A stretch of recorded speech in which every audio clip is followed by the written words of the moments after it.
Kendall Robards with her vault. She scored 8.575 on the floor. Having a pretty solid day. We saw her on the beam as well as the floor, and here it is again. Take a look at this style of vaulting. Not too much speed in the run, but she goes backwards onto the vaulting table with a full twist and a pike back somersault off. That vault starts from a 9.7 start value. It's a little high. It shouldn't be worth that much. I think the vault is going to be devalued after the next Olympics, and they change the code of points.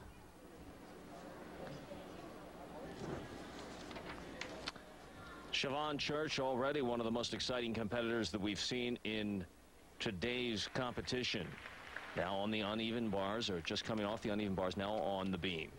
You saw her score there for the uneven bars was only an 8.9. She did a very complex exercise, but that's how difficult gymnastics is these days.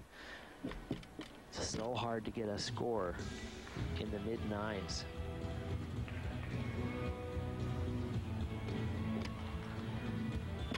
Oh, went for a risky combination of leaps.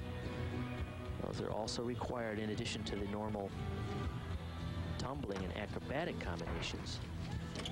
Oh, good save. She's known for innovative work on all the events. Siobhan just turned 15, and so she'll be ineligible at any rate to make the Olympic team this coming summer.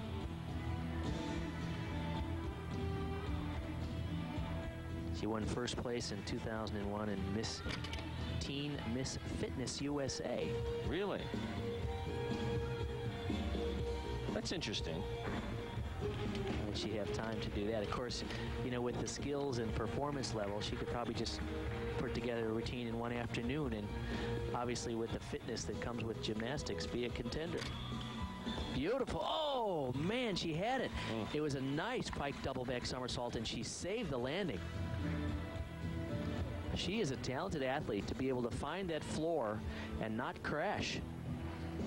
Siobhan Church out of Tarzana, California. We talk about air sense being critical, and she knew where that ground was and how to get her feet down there, even though she was a little low on the takeoff.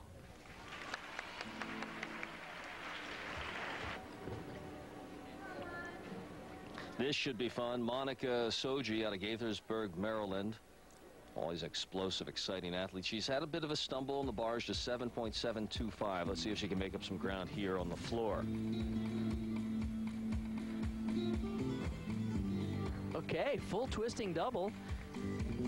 And you notice she lands on that extra padding there? Extra padding. It's called a sting mat, and it's designed to just take the sting out of those landings. What about the floor? There's some padding underneath that, right? Oh, yeah. Spring supported? There's 4-inch springs, this super foam and carpeting. It's really springy and very forgiving to the athletes if they land short. You were with us earlier in the year up in Allentown, Pennsylvania. We televised the Parkettes meet, and Monica lit it up there. It was a real crowd favorite.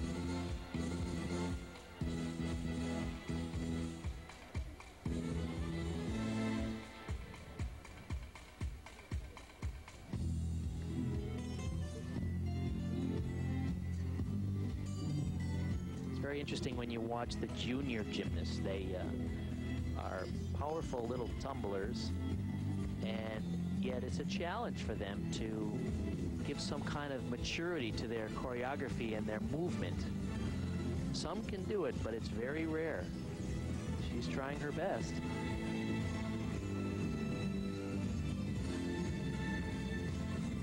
But that's not a problem. I guess it's easier to defy gravity at that age. Monica Soji. It's funny, she tumbles way over her head, which means she's about 4.5 feet in the air. This is that pike double back somersault. Boy, she really moves. Nice technique on the takeoff, and overdoes it a little bit. And you can see the smiles on the faces of the fans in the background for Monica Soji.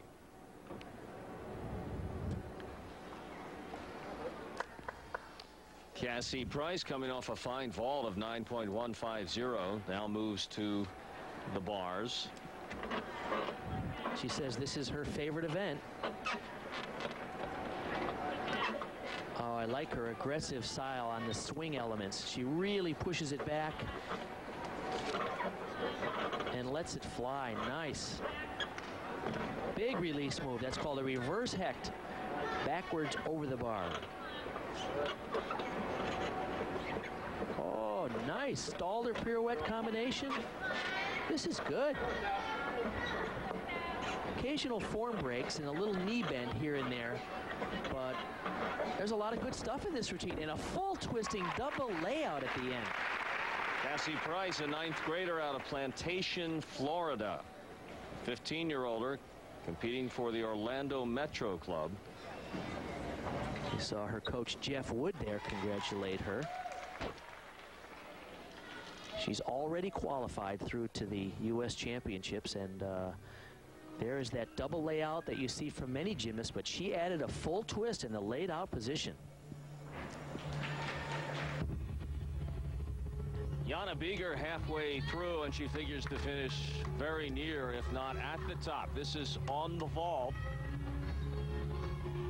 We saw that terrific power on the floor. Let's see if she can deliver also on the vault. Oh, yeah, double twisting Yurchenko. Her coach, Tim Rand, who's there, he said this is the first time she's going to try it in competition. And that's one of the reasons that she came here to compete. She's already qualified for the U.S. Championships, but she thought she'd challenge herself by going for a new vault for her. This is a Yurchenko style, which is back handspring onto the horse. And there is the double twister, and boy. Split the fairway. She has it. There's her mom in the white jacket, Andrea Bieger, who was the three-time Olympian from West Germany.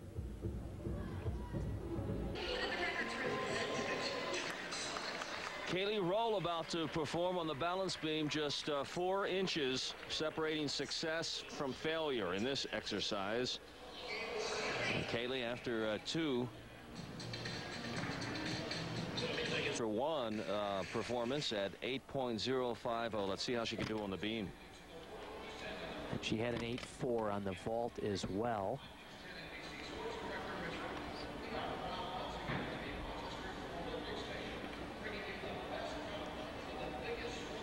We saw her rather unique performance on the uneven bars with some creative skills. Not bad there. That's what they call a back handspring to a layout back somersault. You talked earlier about you can kind of tell from the physique which girls will perform well, and some of the best competitors we've seen on the beam have been rather, muscular through the legs, and maybe even shorter. Yeah, some think that oh, that's unlucky. Lower center of balance. Yeah, that sort of thing. Center of gravity lower to the beam.